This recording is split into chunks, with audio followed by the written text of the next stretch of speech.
Greetings! Today we're going to talk about how to research. And you probably didn't realize it, but you've probably been doing research on your own, maybe even every day. You see, we do a little bit of research when we want to decide what are we going to eat, what's the healthiest thing to eat, maybe what's the shortest way to work. Recently, with the elections, you've probably done a lot of researching on which is the best candidate to elect. You see, research is a very useful tool. Of course, professionals and experts use research in very detailed ways, and I just hope to show you some of the basics of research today and how you can use them. Here we have an example of your basic research tool, a book, and in this case, a dictionary. Now, a dictionary is just going to show you definitions and terms, and that can be useful. But what's more useful are topical books that go in depth, where the author has written pages upon pages of philosophy, reasoning, and hopefully sound logic on any given topic. So books are really good in and of themselves. But let me show you something. If you go to the back page of a book, you have index, or works cited, bibliography. In any case, whatever you call it, these each and every one of these individual things can be a source all in of itself. You see, if you get a book on a topic, in this case, political science, each and every one of these I could use as another source to learn even more about political science. We've got other books, authors, news articles, legal documents. So each and every book on its own can be a treasure trove. Books are also useful, especially if you own them yourself, in that you can make all kinds of notes in them. You can make marks in certain places where you want to go back. Let's say in the future when you want to review the material, you might not want to read the whole book through, but you say, I want to see what was that one point he made, and you go to that page where you might have made a bookmark, and you can look at your note and be like, aha, that was the thing I wanted to remember. So hands-on books can be useful. Magazines are similar. Here we have an example of a news magazine, a science magazine, archaeological magazine. Now, magazines are a little different than books. They don't necessarily have an index in the back, but what they do have will be documentation at the end of each article about who wrote it. So you just go to your article, beginning or the end, will have the author who wrote it and some of the notes about where he's from. So magazines can, of course, be a useful tool as well. Another book, back to books for a moment, this kind of book can be very useful for just getting a broad range of where do I go to look up my topic, more details on my topic. An encyclopedia. Here, as an example, this encyclopedia is talking about the Renaissance. So I want to know what are some other things I can look up and research to learn more about the Renaissance. And we'll have names of different artists, different dates, different cities, all kinds of specifics. So if I want to know more about the Renaissance, I can go and look up the Chigi Chapel in St. Maria del Popolo in Rome. There's an example of a detail. So encyclopedias have that benefit. They can give you sort of guideposts of where to start doing your research. But this is just the physical stuff that you can put your hands on. Maybe you have access to DVDs, maybe you don't.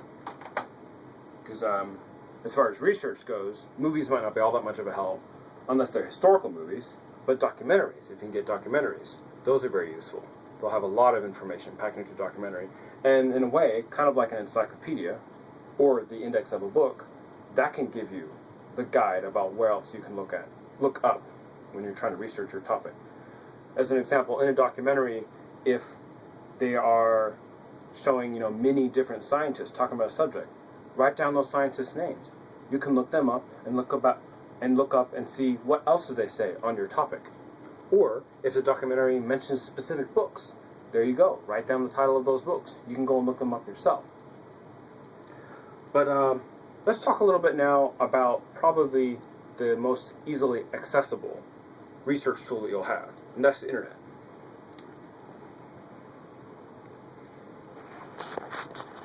Now, the internet is a very popular tool these days, used by everyone.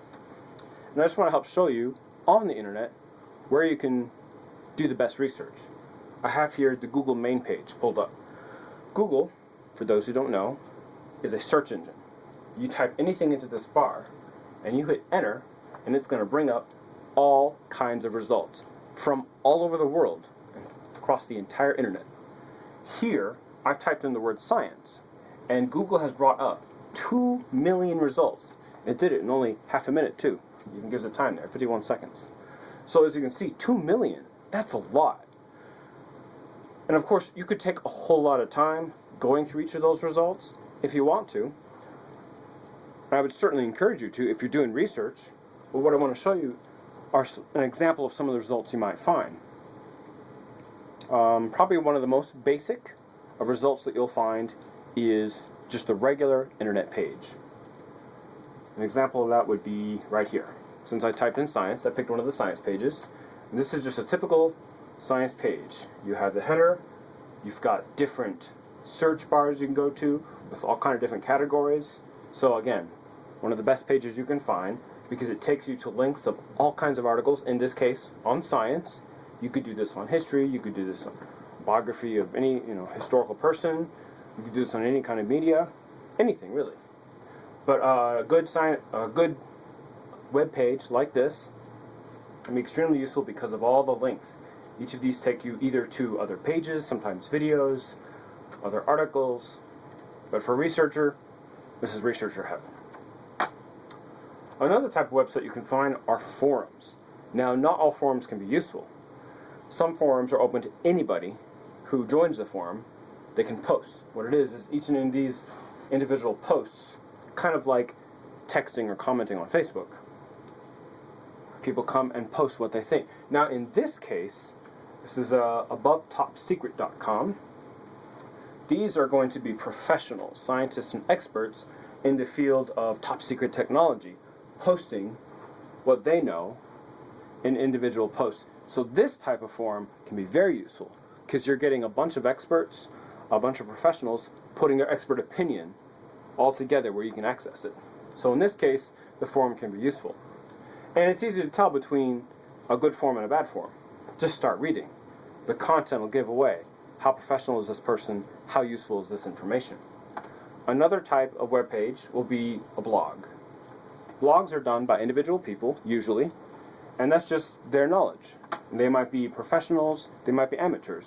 Again, look through the content and see if it's useful. In this case, she's advertising her art classes, her art lessons, and explaining, giving testimonies of how she's had previous students learn art from her. They've been able to do very good. So, you want to take art lessons? Here's a good place to do it. This is an example of a blog web page. News web pages. News web pages are probably one of the other most common places that we'd visit. Hopefully you're familiar with them. They, of course, are web pages that have links to all the ongoings of the world, currently, or within the last few days. And news web pages like this, again, has tabs. And you can look at the tabs, at the many different options, and look things up underneath the tab. In other words, if you want to look up something under health, you hit the health tab. If you want to see news on entertainment, you hit that tab. News on science, you hit that tab. So in research, keep in mind what it is you're researching, what category will it fall into, would there be news articles useful? You could use a news web page. And I just want to show you this page. This is an example of a very basic looking page, but this actually happens to be one of the most popular news websites on the internet. This is the Drudge Report, and he keeps the very simple style, very similar to the original web pages going back into the 90s. All he's done is he's just posted links with a couple of pictures. So each of these links will take you to all kinds of news sources from across the world. But enough about news. Let's look at the other popular research tool on the internet, and that's YouTube. You don't only have to look at web pages and read stuff. You can watch videos, possibly even entertainment videos, on your subject. And YouTube is the place to do that. There are a couple of other video sites online. Vimeo is one that comes to mind. There's videos on Facebook as well. But YouTube is the headquarters and the hub for online video learning and entertainment. And similar to Google, you type in your search topic. When you hit enter, It'll also bring up results, and it'll even tell you a number right up in here. This, when I typed in science and hit enter, 34,700 videos on science in YouTube. And let's take a look at one of these. This is Smarter Every Day. The way YouTube works, in case you didn't know, is people, organizations, groups, or businesses can set up channels where they post videos. You can post them daily, weekly, monthly, however it works. In this case, I believe he does one every day, based on the name of his channel. But Smarter Every Day, he posts science videos. And as you can see, there's numbers. Now let me explain these numbers. This number down in this corner are the views. And the way views works is YouTube has an algorithm that recognizes different computers, different tablets, phones, and every time a new tablet or computer logs in and views this, that counts as one view. It doesn't matter if that person will view the same thing again and again. It only counts how many different computers, tablets, or phones are viewing this video for the first time. So first time only views. So that means this video has been viewed for the first time by over 2,269,000 people. That's a lot. Which means this guy's science must have been pretty useful for that many people to view it.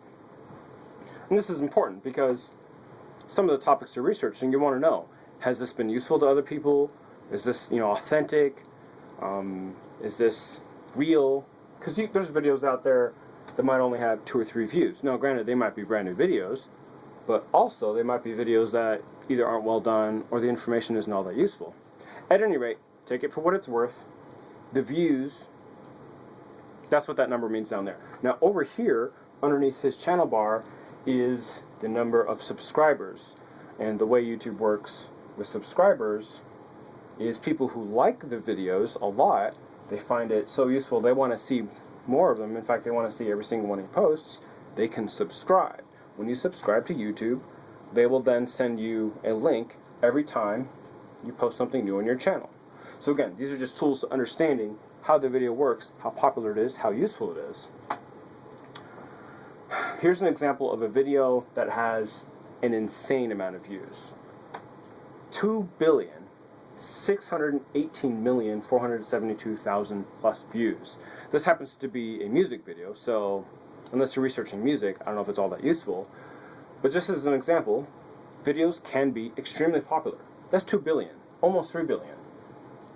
That's almost 1/4 of the world's current population of 7 billion. That's a lot of views. And just by way of example, he's got 9 million subscribers. So again, a whole lot of subscribers.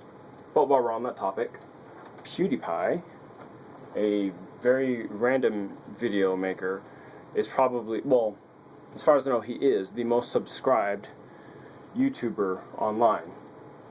46 million subscribers. What's interesting about him is most of these are entertainment, just for fun. Not all that useful. But that's just to show you that you can find anything on YouTube. From science to history to entertainment. You can find whole movies on YouTube. You can find Looney Tunes on YouTube. Anything you want. But definitely, for the researcher, you can find videos on science or historical topics. The National Geographic has a channel, and the Discovery Channel has a channel on YouTube. But hopefully this video has been helpful, just showing you some of the details of the things you can look up. So go out and use these tools. Learn something. You just might have fun.